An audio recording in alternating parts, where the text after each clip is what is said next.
চলতি বছরের শেষ নাগাদ হতে পারে বিএনপির সপ্তম কাউন্সিল। শীর্ষ নেতৃত্ব ঠিক থাকলেও মহাসচিব পদে আসতে পারে পরিবর্তন। যোগ্য, ত্যাগী, পরীক্ষিত নেতাকেই উনি নেতৃত্ব নিয়ে আসবেন বলে আমি বিশ্বাস করি। টেকসইভাবে যারা লড়াইয়ে টিকেছিল শুধু তাদেরকেই যদি বিএনপি গুরুত্ব দেয়, তাহলে এই কাউন্সিল, এই সরকার, এই দল সাফল্যের মুখ দেখবে। উজ্জীবিত তৃণমূলের নেতাকর্মীরা। জুলাই সনদ নিয়ে বিভ্রান্তি ছড়াচ্ছে বিরোধী দল, অভিযোগ ফখরুলের। গণভোটের রায় অনুযায়ী সংস্কার বাস্তবায়নের আহ্বান পরওয়ারের।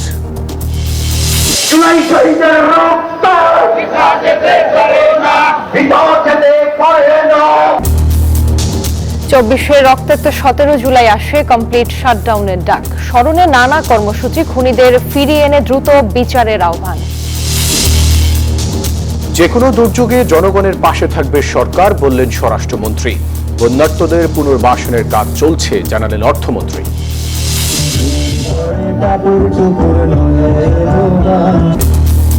চারুকলার বকুলতলায় নাচে গানে বর্ষা উদযাপন। অংশ নিলেন 3 শতাধিক নৃত্যশিল্পী।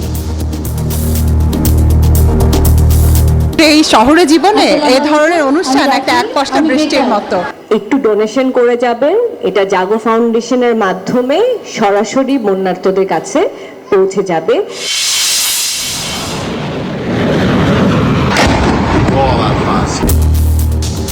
ইরান জুড়ে মার্কিন হামলা অব্যাহত, নিন্দা তেহরানের পররাষ্ট্র মন্ত্রণালয়ের। শত্রুর ঘাঁটিতে পাল্টা আঘাত আইআরজিসির।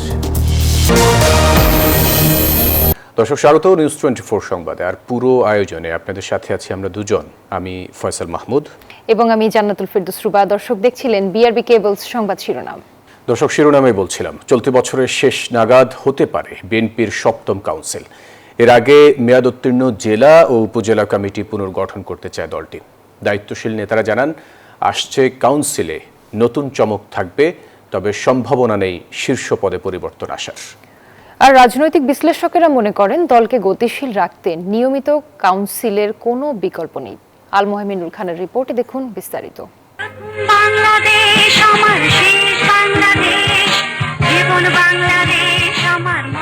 বিএনপির সবশেষ কাউন্সিল অনুষ্ঠিত হয়েছে 2016 সালের 19 মার্চ।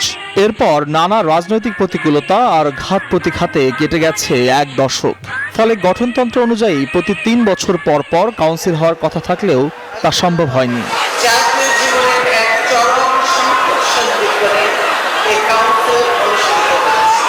জুলাই বিপ্লবের পর বদলে যায় সামগ্রিক প্রেক্ষাপট। রাজনীতির কেন্দ্রবিন্দুতে আসেন তৎকালীন বিএনপি ভারপ্রাপ্ত চেয়ারম্যান তারেক রহমান। এরপর নানা শঙ্কা আর অনিশ্চয়তা কাটিয়ে অনুষ্ঠিত হয় জাতীয় সংসদ নির্বাচন। সুষ্ঠু ও গ্রহণযোগ্য নির্বাচনের মধ্য দিয়ে রাষ্ট্র ক্ষমতায় আসে বিএনপি। সব মিলিয়ে একরকমের সুসময় পার করছেন দলীয় নেতাকর্মীরা। আগের মতো নেই কোনো রাজনৈতিক সংকট। প্রশ্ন হচ্ছে, তারপরও কেন হচ্ছে না দলটির জাতীয় সম্মেলন? 10 বছর পরে কাউন্সিল অনুষ্ঠিত হবে, এ নিয়ে কিন্তু আসলে তৃণমূল উজ্জীবিত। এতে তৃণমূল পর্যায়ে অনেক শক্তিশালী হবে, আমরা আশাবাদী। জানা গেছে, চেয়ারম্যান হিসেবে তারেক রহমানকেই একমাত্র পছন্দ দলীয় নেতাকর্মীদের। এই পদে প্রতিদ্বন্দ্বী নেই কেউ। তবে মহাসচিব পদে আসতে পারে পরিবর্তন। আলোচনায় আছেন বর্তমান মহাসচিব মির্জা ফখরুল ইসলাম আলমগীর, স্থায়ী কমিটির সদস্য আমির খসরু মাহমুদ চৌধুরী, স্থায়ী কমিটির সদস্য সালাহউদ্দিন আহমেদ, সিনিয়র যুগ্ম মহাসচিব রুহুল কবির রিজভী সহ আরও কয়েকজনের নাম। বিএনপি নেতারা বলেন, তারেক রহমানের নেতৃত্বাধীন সরকার যেভাবে একটি ভঙ্গুর অর্থনীতিকে সুনিপুণভাবে সামলে নিচ্ছেন, ঠিক তেমনইভাবে দল পুনর্গঠনেও শিগগিরই বড় ধরনের চমকের ঘোষণা আসবে। দক্ষতা, যোগ্যতার বিবেচনার পাশাপাশি নতুন কমিটিতে জায়গা পাবেন ত্যাগী ও সাহসী নেতারা।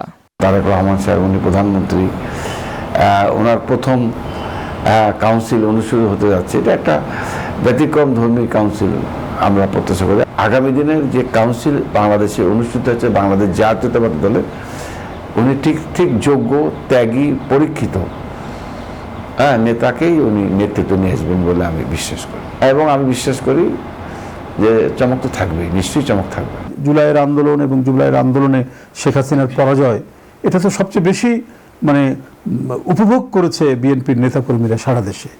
কারণ অনেক রক্তক্ষয় করে, অনেক জীবন উৎসর্গ করেছে বিএনপির নেতাকর্মীরা। আমি মনে করি সরকার সুচারুভাবে পরিচালিত হচ্ছে এবং একটি গণতান্ত্রিক সরকার। জনগণের দ্বারা নির্বাচিত একটি সরকার, তাকে তো জনগণের সেন্টিমেন্ট, তার সুখ দুঃখ আনন্দ বেদনাকে শেয়ার করেই তাকে তার কার্যক্রম করতে হয়, সেটাই করছে। পরিসংখ্যানে দেখা যায় 82টি সাংগঠনিক জেলা কমিটির বেশিরভাগই মেয়াদ উত্তীর্ণ, আর অঙ্গ ও সহযোগী সংগঠনেরও একই দশা। কাউন্সিলকে সামনে রেখে এসব কমিটি নতুন করে ঢেলে সাজানোর পরিকল্পনা করছে হাইকমান্ড। আর দীর্ঘ সময় পর কাউন্সিলের খবরে উজ্জীবিত তৃণমূল নেতাকর্মীরা। কাউন্সিল করেছে একটা নির্দিষ্ট গণ্ডির মধ্যে, তখন তো কোনো স্বাধীনতা ছিল না। এখন যেহেতু কাউন্সিল করতে হবে, তো আমরা যেহেতু কাউন্সিল করতে হবে আমরা করেছি ছোট পরিসরে একটা ছোট আপনার কি বলে ইঞ্জিনিয়ারিং ইনস্টিটিউটের মধ্যে। রাজনৈতিক বিশ্লেষকরা মনে করছেন সরকার পরিচালনার পাশাপাশি দলকে সুসংগঠিত রাখা বিএনপির জন্য এখন সবচেয়ে বড় চ্যালেঞ্জ। আশা, গণতান্ত্রিক উপায় হবে কাউন্সিল, দল পাবে যোগ্য নেতৃত্ব। বিএনপি সরকারও যে কৌশল নিয়েছে, এই কৌশলটা সরকার বিএনপি হয়তো সামনেই বুঝতে পারবে কৌশল নেওয়া উচিত না। 19 বছরের ধারাবাহিকভাবে এবং টেকসইভাবে যারা লড়াইয়ে টিকেছিল, শুধু তাদেরকেই যদি বিএনপি গুরুত্ব দেয়, তাহলে এই কাউন্সিল, এই সরকার, এই দল সাফল্যের মুখ দেখবে। মাঠ পর্যায়ে নেতাকর্মীদের প্রত্যাশা, কেন্দ্র থেকে নেতৃত্ব চাপিয়ে দেওয়ার প্রচলিত ধারা থেকে বেরিয়ে এসে এবার নতুন দৃষ্টান্ত স্থাপন করবে বিএনপি। দীর্ঘদিন রাজপথে থাকা নেতাকর্মীদের আমলনামা বিশ্লেষণ করেই নতুন নেতৃত্ব নির্বাচনের আভাস দিচ্ছে দলের নীতি নির্ধারকেরা। একদিকে স্থানীয় সরকার নির্বাচনের প্রস্তুতি, আর অন্যদিকে জাতীয় কাউন্সিলের তোড়জোড়। সব মিলিয়ে এক নতুন রাজনৈতিক মেরুকরণের পথে বাংলাদেশ জাতীয়তাবাদী দল বিএনপি। আল মোহাইমিনুর খান, নিউজ 24, ঢাকা। বিএনপি জুলাই সনদ বাস্তবায়নে প্রতিশ্রুতিবদ্ধ, অথচ এটি নিয়ে বিভ্রান্তিকর প্রচারণা চালাচ্ছে বিরোধী দল, এমন অভিযোগ করেছেন বিএনপি মহাসচিব ও স্থানীয় সরকার মন্ত্রী মির্জা ফখরুল ইসলাম আলমগীর। জাতীয় প্রেস ক্লাবে এক আলোচনা সভায় তিনি আরও বলেন, নির্বাচনের আগে থেকেই সংবিধান সংস্কার নয়, সংশোধনের কথা বলেছে বিএনপি। অধ্যাপক ইমাজউদ্দিন আহমেদের ষষ্ঠ মৃত্যুবার্ষিকী উপলক্ষে জাতীয় প্রেস ক্লাবের স্মরণ সভায় প্রধান অতিথি হিসেবে যোগ দেন বিএনপি মহাসচিব ও স্থানীয় সরকার মন্ত্রী মির্জা ফখরুল ইসলাম আলমগীর। সেই শতনাগরিককে আর দাঁড় করানো। সভায় বাংলাদেশে গণতন্ত্র প্রতিষ্ঠায় অধ্যাপক ইমাজউদ্দিন আহমেদের অবদানের কথা স্মরণ করেন বিএনপি মহাসচিব। বলেন, দেশে গণতন্ত্রকে সুসংহত করতে জুলাই সনদ বাস্তবায়ন করতে চায় বিএনপি, আর জুলাইকে ব্যবহার করে ফায়দা নিতে চায় বিরোধী দল। এখানে সম্পূর্ণভাবে ভুল ব্যাখ্যা দেওয়া হচ্ছে যে আমরা জুলাই সনদ বাস্তবায়ন করতে চাই না। আমরা জুলাই সনদ বাস্তবায়ন করে প্রত্যেকটি অক্ষর আমরা পালন করব, এটা হচ্ছে আমাদের কমিটমেন্ট। বিরোধী দল শুধুমাত্র আপনার তাদের ক্ষমতায় যাওয়ার জন্য এই জুলাইকে তারা ব্যবহার করতে চায়। আমরা কিন্তু চাই না যে জুলাই শুধু ক্ষমতার যাওয়ার জন্য আরেকটা হাতিয়ারে পরিণত হোক। বলেন, বিএনপি সংস্কার চায় না বলে বিরোধী দল অপপ্রচার চালাচ্ছে। রাষ্ট্র সংস্কারের জন্যই সংবিধান সংশোধন করতে চায় সরকার। যে কথাগুলো নিয়ে তাদের কথা, সংবিধান সংস্কার আর সংবিধান সংশোধন, আমরা তো বরাবরই বলে এসেছি যে আমরা সংবিধান সংশোধন করতে চাই। আমরা তো সংবিধান সংস্কারের কথা কখনোই বলিনি। সুতরাং আমাদের যেটা জনগণ আমাদেরকে যে ভোট দিয়েছে, ম্যানিফেস্টোর মধ্যে যেটা ছিল, সেই ম্যানিফেস্টোতে আমরা 2/3 মেজরিটি নিয়ে বিএনপি আজকে রাষ্ট্র পরিচালনার দায়িত্ব পেয়েছে। সুতরাং ওই জায়গায় কোন রকমের কোনো আপনার বিভ্রান্তি কোনো অবকাশ আছে বলে আমি মনে করি না। অনুষ্ঠানে অধ্যাপক ইমাজউদ্দিন আহমেদের রুহের মাগফিরাত কামনায় দোয়া মোনাজাত করা হয়। সাইফুল ইসলাম, নিউজ 24, ঢাকা। পার্লামেন্টের সংবিধান সংস্কার পরিষদের অধিবেশন ডাকা সহ গণভোটের রায় মেনে সংস্কার বাস্তবায়নের আহ্বান জানিয়েছেন জামায়াতে ইসলামীর সেক্রেটারি জেনারেল মিয়া গোলাম পরোয়ার। দুপুরে নরসিংদী শিশু একাডেমি মিলনায়তনে রুকন সম্মেলন শেষে সাংবাদিকদের এসব কথা বলেন তিনি। বলেন, বিএনপি সংস্কার এড়িয়ে বারবার সংশোধনের কথা বলে। জনগণ এখনও জুলাইয়ের চেতনা ধারণ করে, ফ্যাসিবাদী শক্তিকে তারা কখনো বরদাস্ত করবে না বলেও জানান তিনি। দেশকে সংঘাতের দিকে ঠেলে না দিয়ে পার্লামেন্টে সংবিধান সংস্কার পরিষদে অধিবেশন ডাকুন, শপথ গ্রহণ করুন এবং জুলাই সনদের আইনি ভিত্তির জন্য যে গণভোট হয়েছে, সেই গণভোটের রায় মেনে নিয়ে এটা কার্যকর করে সংবিধানে আপনারা সেই সংস্কারটা করুন, তাহলে এই সংকটটা নিষ্পত্তি হয়ে যাবে। 24-এর 17 জুলাই নতুন মোড় নেয় বৈষম্য বিরোধী ছাত্র আন্দোলন। আগের দিন ফ্যাসিস্ট বাহিনীর হামলায় বেশ কয়েকজন শিক্ষার্থী শহীদ হওয়ার প্রতিবাদে হামলা, গুলি আর গ্রেপ্তার উপেক্ষা করে কফিন নিয়ে রাজপথে নেমে আসে ছাত্র জনতা। ঢাকা বিশ্ববিদ্যালয় এলাকা সহ সারা দেশে অনুষ্ঠিত হয় শহীদদের গায়েবানা জানাজা। আর সেই দিনই ঘোষণা করা হয় আন্দোলনের অন্যতম টার্নিং পয়েন্ট কমপ্লিট শাটডাউন কর্মসূচি। অকুতভয় ছাত্র জনতা, সামনে লুটের ভোটে ফ্যাসিস্ট শেখ হাসিনার মসনদ, রাষ্ট্রীয় শক্তির কঠোর অবস্থান। জুলাইয়ের প্রতিটি দিন তখন লিখছিল নতুন ইতিহাস। 16 জুলাই পুলিশের গুলিতে শহীদ হন আবু সাইদ, ওয়াসিম আকরাম সহ 6 শিক্ষার্থী। সেই রক্তের দাগ শুকানোর আগেই 17 জুলাই উত্তাল হয় পুরো দেশ।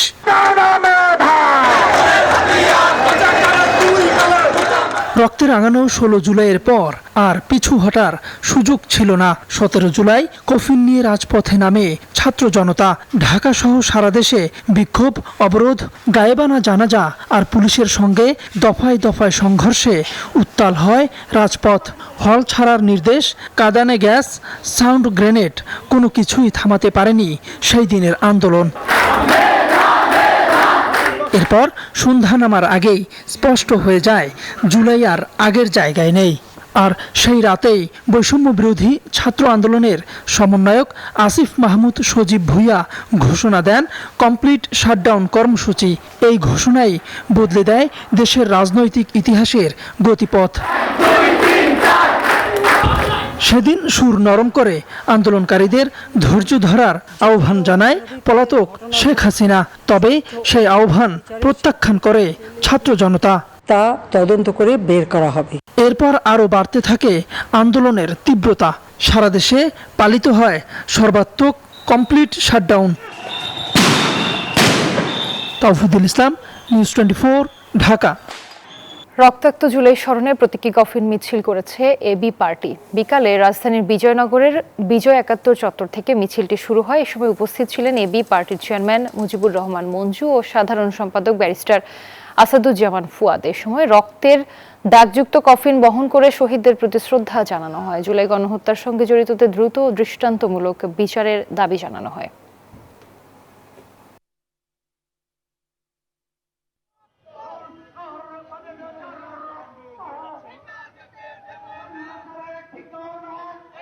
জুলাইতে আমরা কি পেয়েছি?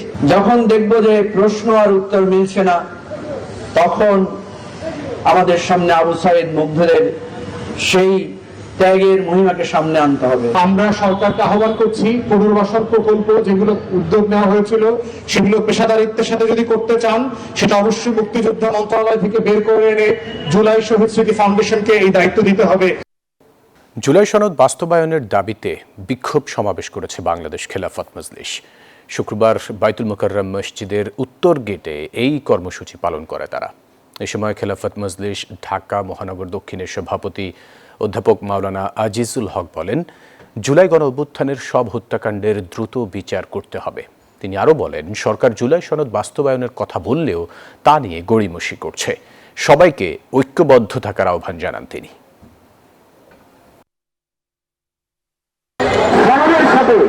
জুলাই চেতনার সাথে গাদ্দারি করবেন না, এর জন্য তো ভালো হবে না। আমরা খুব ভালোভাবে বলছি, জুলাইয়ের চেতনাকে ধারণ করে জুলাইয়ের স্পিরিটকে অনতিবিলম্বে জনগণের রায় কার্যকর করুন। বিএনপি জনগণের সরকার, সবসময় জনগণের পাশে আছে এবং থাকবে। দুর্যোগ মোকাবিলায় সরকারের সব ধরনের প্রস্তুতি রয়েছে জানিয়েছেন স্বরাষ্ট্রমন্ত্রী সালাউদ্দিন আহমদ। সকালে কক্সবাজারের চকরিয়া ও মাতামুহুরী উপজেলার বন্যা দুর্গতদের মাঝে ত্রাণ বিতরণ শেষে এসব কথা বলেন তিনি। আর চট্টগ্রামে অর্থমন্ত্রী বলেন, পুনর্বাসন না হওয়া পর্যন্ত জনগণের পাশে থাকবে সরকার। প্রতিনিধিদের পাঠানো তথ্যচিত্রে ডেস্ক রিপোর্ট। টানা ভারী বর্ষণ আর পাহাড়ি ঢলে সৃষ্ট বন্যায় ক্ষতিগ্রস্ত হয়েছে দেশের পূর্ব দক্ষিণ ও উত্তর পূর্বাঞ্চলের অন্তত 8 জেলার মানুষ। মানবেতর জীবনযাপন করছেন লাখো মানুষ। তবে বন্যার্তদের পুনর্বাসন না হওয়া পর্যন্ত তাদের পাশে থাকার আশ্বাস দিয়েছে সরকার। দুপুরে কক্সবাজারের চকরিয়া ও মাতামুহুরী উপজেলার বন্যা কবলিত এলাকা পরিদর্শন সহ ক্ষতিগ্রস্ত মানুষের খোঁজ খবর নেন স্বরাষ্ট্রমন্ত্রী সালাউদ্দিন আহমেদ। দুর্গতদের সহায়তায় সরকার সব ধরনের প্রস্তুতি নিয়েছে বলেও জানান তিনি। সমস্ত ক্ষতিগ্রস্ত মানুষের পাশে আমরা, কৃষকদের পাশে আমরা আমাদের যথাযথ সরকারি এবং বেসরকারি সহযোগিতা নিয়ে আমরা দাঁড়াবো। এদিকে সকালে চট্টগ্রামের পতেঙ্গায় দুর্গতদের মাঝে ত্রাণ সামগ্রী বিতরণ করেন অর্থমন্ত্রী আমির খসরু মাহমুদ চৌধুরী। এ সময় মন্ত্রী জানান, ত্রাণ বিতরণের পরপরই পুনর্বাসনের পদক্ষেপ নেওয়া হবে।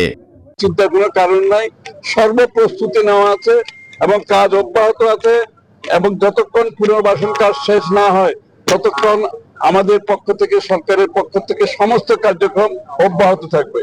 চট্টগ্রামের চন্দনাইশেও বন্যা কবলিত এলাকা পরিদর্শন ও ক্ষতিগ্রস্ত কৃষকদের মাঝে বীজ ধান বিতরণ করেন কৃষিমন্ত্রী মোহাম্মদ আমিনুর রশিদ। এ সময় কৃষকদের জন্য বিশেষ প্রণোদনার ব্যবস্থার কথাও জানান তিনি। এই সরকার কৃষকের সরকার, যেই সরকার মিনি কোল্ড স্টোরেজের চিন্তা করে, আপনার কি মনে হয় এই কৃষক কিভাবে ঘুরে দাঁড়াবে এই জন্য চিন্তা করছেন? অবশ্যই করছেন। এদিকে বন্যা দুর্গতদের পুনর্বাসন সহ ক্ষুদ্র ঋণের কিস্তি 1 মাস স্থগিত থাকবে বলে জানিয়েছেন চট্টগ্রাম বিষয়ক মন্ত্রণালয়ের প্রতিমন্ত্রী ব্যারিস্টার মীর হেলাল। বন্যা পরবর্তী সময়ে ওনারা যে ক্ষয়ক্ষতির শিকার হয়েছে, আমরা যেন কিছুটা হলেও সরকারের পক্ষ থেকে বা রাষ্ট্রের পক্ষ থেকে তাদেরকে আবার পুনর্বাসনে বা স্বাভাবিক জীবনে ফেরত যেতে আমরা যেন সেই সাহায্যটা তাদেরকে করতে পারি। এ সময় স্থানীয় সংসদ সদস্য জসিমউদ্দিন আহমেদ সহ জেলা ও স্থানীয় পর্যায়ের বিএনপি নেতাকর্মীরা উপস্থিত ছিলেন। Desk report, news 24। বর্ষা মানেই কি শুধু জলাবদ্ধতা, যানজট আর ভোগান্তি, নাকি বর্ষা এখনো বাংলার গান, কবিতা আর নৃত্যের অনন্ত সৌন্দর্যের নাম? সেই সৌন্দর্যের খানিকটা তুলে ধরতে ঢাকা বিশ্ববিদ্যালয়ের চারুকলার বকুলতলায় আয়োজন করা হয় ব্যতিক্রমী নৃত্য উৎসব। বর্ষা ঋতু উদযাপনের পাশাপাশি বন্যার্তদের সহযোগিতারও আহ্বান জানানো হয়। রাশিদ রাহানের রিপোর্টে বিস্তারিত। বৃষ্টির ফোঁটা যখন মাটিকে ছুঁয়ে যায়, তখন প্রকৃতি যেমন প্রাণ ফিরে পায়, তেমনি নৃত্যের প্রতিটি ভঙ্গিমায় আজ প্রাণ খুঁজে নিয়েছেন শিল্পীরা।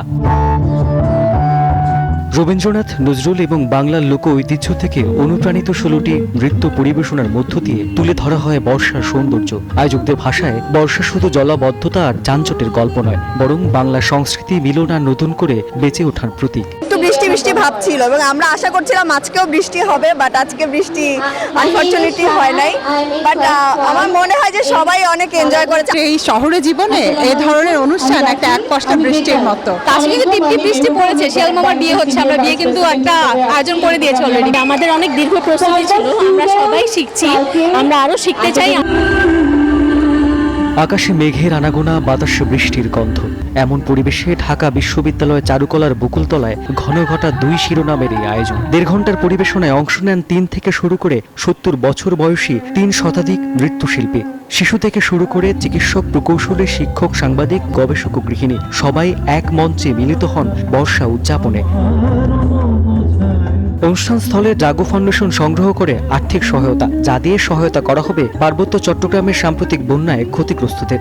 আমাদের আয়োজন যদি আপনাদের একটুকু ভালো লাগে, একটুকু মন ছুঁয়ে যায়, একটু ডোনেশন করে যাবেন। এটা জাগো ফাউন্ডেশনের মাধ্যমে সরাসরি বন্যার্তদের কাছে পৌঁছে যাবে। উন্মুক্ত স্থানের আয়োজনে যারা এসেছিলেন তাদের বেশিরভাগের পরনে ছিল সাদা, নীল কিংবা সবুজ পোশাক। ছাতা না আনার অনুরোধ ছিল আয়োজকদের, যেন সবাই বর্ষায় ভিজেই বৃষ্টির গান, নাচ, কবিতা উপভোগ করতে পারেন। তবে অনুষ্ঠান চলাকালে প্রত্যাশিত সেই বৃষ্টির দেখা মেলেনি। বর্ষা যে কেবল দুর্ভোগের ঋতু নয়, বরং বাংলার সংস্কৃতি, মানবিকতা আর সম্মিলিত আনন্দের প্রতীক। অতি ব্যস্ত নগর জীবনে সেই বার্তা ছড়িয়ে গেল এই আয়োজন। রাশেদ রায়হান, নিউজ 24, ঢাকা। টানা 6ষ্ঠ দফা ইরানে বড় পরিসরের হামলা চালিয়েছে যুক্তরাষ্ট্র। এতে ব্যাপক ক্ষয়ক্ষতি হয়েছে দক্ষিণাঞ্চলের বন্দর আব্বাস থেকে চাবাহার প্রদেশ পর্যন্ত। এছাড়া মার্কিন আগ্রাসনে অন্তত 38 জন নিহতের ঘটনায় নিন্দা জানিয়েছে দেশটির পররাষ্ট্র মন্ত্রণালয়। এদিকে মধ্যপ্রাচ্যের বিভিন্ন দেশের মার্কিন ঘাঁটিতে পাল্টা হামলা চালিয়েছে তেহরানও। মার্কিন ক্ষেপণাস্ত্র বিস্ফোরণে যেন তছনছ হয়ে গেছে ইরানের দক্ষিণাঞ্চল। বন্দর আব্বাস থেকে চাবাহার প্রদেশ, সবখানে ছড়িয়ে পড়েছে যুদ্ধের লেলিহান শিখা। সামরিক কাঠামোর পাশাপাশি তেহরানের বেসামরিক অবকাঠামো এখন মার্কিন নিশানায়। তাদের 6ষ্ঠ দফা হামলায় ক্ষতিগ্রস্ত হয়েছে তেহরানের বিদ্যুৎ অবকাঠামো ও রেলওয়ে স্টেশন সহ হরমুজগান প্রদেশের 5টি সেতু। এছাড়া বাড়ছে বেসামরিক মানুষের প্রাণহানিও। বেসামরিকদের উপর এই হামলার তীব্র নিন্দা জানিয়েছে দেশটির পররাষ্ট্র মন্ত্রণালয়। ইরানের সামরিক সক্ষমতা গুঁড়িয়ে দিতে চালানো পরিকল্পিত সামরিক অভিযানকে ফলপ্রসূ আখ্যা দিয়েছে ওয়াশিংটন। এদিকে ইরানে বড় ধরনের সাফল্যের দাবি মার্কিন প্রেসিডেন্ট ডোনাল্ড ট্রাম্পের। আমাদের সেনা সামর্থ্য বিশ্বের সবচেয়ে শক্তিশালী। শীঘ্রই আমরা লক্ষ্য অর্জন করতে সক্ষম হব। অন্যদিকে মার্কিন আগ্রাসনের জবাবে মধ্যপ্রাচ্যে যুক্তরাষ্ট্রের স্থাপনায় ভয়ানক হামলা চালাচ্ছে তেহরানের ইসলামী বিপ্লবী গার্ড বাহিনী আইআরজিসি। আঘাত এনেছে কাতার, কুয়েত, ওমান, সিরিয়া, জর্ডানের মার্কিন ঘাঁটিতে। ক্রমে বিস্তৃত হওয়া সংঘাতের ইতি টানতে ফের কূটনৈতিক সমাধানের আহ্বান জোরালো হচ্ছে। চীন ও পাকিস্তান ফের দুই বিবদমান রাষ্ট্রকে আলোচনার টেবিলে ফেরার আহ্বান জানিয়েছে। নীরব দাস, নিউজ 24। পরিচ্ছন্ন ও পরিবেশ বান্ধব রেল যোগাযোগের এক নতুন যুগে পদার্পণ করল ভারত। শুক্রবার দেশটির প্রথম হাইড্রোজেন ফুয়েল সেল চালিত ট্রেনের উদ্বোধন করেন প্রধানমন্ত্রী নরেন্দ্র মোদী। হরিয়ানার জিন্দ সোনিপত রুটে পরীক্ষামূলকভাবে চলবে এই ট্রেন, যা হাইড্রোজেন থেকেই নিজস্ব বিদ্যুৎ উৎপাদন করবে। ধোঁয়ার কালো রেখা পেছনে ফেলে রেলপথে উঠল সবুজ ভবিষ্যতের নতুন অধ্যায়। ডিজেলের পরিবর্তে এবার হাইড্রোজেনের শক্তি। ভারতে প্রথম হাইড্রোজেন ফুয়েল সেল চালিত ট্রেন যাত্রার উদ্বোধন করলেন দেশটির প্রধানমন্ত্রী নরেন্দ্র মোদী। হরিয়ানার 89 কিলোমিটার দীর্ঘ জিন্দ সোনিপত রুটে পরীক্ষামূলকভাবে চলবে 10 বগির এই ট্রেন। প্রচলিত ইঞ্জিনের মতো জ্বালানি পুড়িয়ে নয়, হাইড্রোজেন ফুয়েল সেল থেকেই উৎপাদন হবে এর প্রয়োজনীয় বিদ্যুৎ। ফলে ধোঁয়া কিংবা কার্বন নির্গমন প্রায় নেই বললেই চলে। একসঙ্গে প্রায় 2600 যাত্রী বহনের সক্ষমতা রয়েছে ট্রেনটির। ভারতের কাছে এটি শুধু একটি নতুন ট্রেন নয়, বরং ভবিষ্যতের রেল ব্যবস্থার পরীক্ষা মঞ্চ। সফল হলে ডিজেলের উপর নির্ভরতা কমিয়ে আরও অনেক রুটে ছড়িয়ে পড়বে এই প্রযুক্তি, বিশেষ করে যেখানে বিদ্যুতায়ন এখনও সহজ নয়। Desk report, news 24। এবারে বিশ্বকাপে কে জিতবেন গোল্ডেন বুট? লড়াই আছেন আর্জেন্টাইন ফুটবল জাদুকর লিওনেল মেসি ও ফরাসি মহাতারকা কিলিয়ান এমবাপ্পে। দুজনেরই গোল 8টি করে, তবে গোলে অ্যাসিস্ট বেশি থাকায় এগিয়ে রয়েছেন মেসি। বয়স 39 ছুঁয়েছে, কিন্তু মাঠের লিওনেল মেসি যেন চিরতরুণ। গ্রুপ পর্বে হ্যাটট্রিক দিয়ে আসর শুরু করে এখন পর্যন্ত 8টি গোল করেছেন LM10। ইংল্যান্ডের বিপক্ষে সেমিফাইনালে নিজে গোল না পেলেও দুর্দান্ত 2টি অ্যাসিস্ট করে দলকে ফাইনালে তুলেছেন তিনি। আর এই জোড়া অ্যাসিস্টই তাকে গোল্ডেন বুটের লড়াইয়ে চিরপ্রতিদ্বন্দ্বী কিলিয়ান এমবাপ্পের চেয়ে এগিয়ে দিয়েছে। তালিকায় 6টি করে গোল নিয়ে তৃতীয় স্থানে আছেন ইংল্যান্ডের হ্যারি কেন ও জুড বেলিংহাম। গোল্ডেন বুট জিততে হলে ফ্রান্সের বিপক্ষে তাদের করতে হবে অতিমানবীয় হ্যাটট্রিক, যা খাতা কলমে বেশ কঠিন। আর 7 গোল করা নরওয়ের আর্লিং হালান্ড কোয়ার্টার ফাইনাল থেকেই বিদায় নিয়েছেন। ফলে লড়াইটা মূলত মেসি আর এমবাপ্পের মধ্যেই সীমাবদ্ধ। মেসি ও এমবাপ্পে দুজনেরই গোল সংখ্যা 8, কিন্তু এমবাপ্পের অ্যাসিস্টের সংখ্যা 3 আর মেসির 4। ফিফার নিয়ম অনুযায়ী গোল সমান হলে বিবেচনা করা হয় অ্যাসিস্টের সংখ্যা। তবে লড়াই এখনই শেষ হচ্ছে না। রবিবার মায়ামিতে তৃতীয় স্থান নির্ধারণী ম্যাচে ফ্রান্সের হয়ে গোল সংখ্যা বাড়িয়ে নেওয়ার শেষ সুযোগ পাবেন এমবাপ্পে।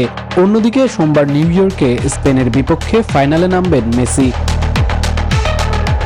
মেসির সামনে সুযোগ থাকবে যেমন বিশ্বজয়ের, তেমনি ক্যারিয়ারে প্রথমবারের মতো গোল্ডেন বুট ও গোল্ডেন বল একসাথে নিজের করে নেয়ার। নাকি শেষ মুহূর্তে পাশা উল্টে দেবেন এমবাপ্পে? উত্তর মিলবে মাঠের শেষ বাঁশিতে। মামুনুর রহমান, নিউজ 24। দর্শক, এই ছিল নিউজ 24 সংবাদে। এতক্ষণ সাথে থাকার জন্য ধন্যবাদ।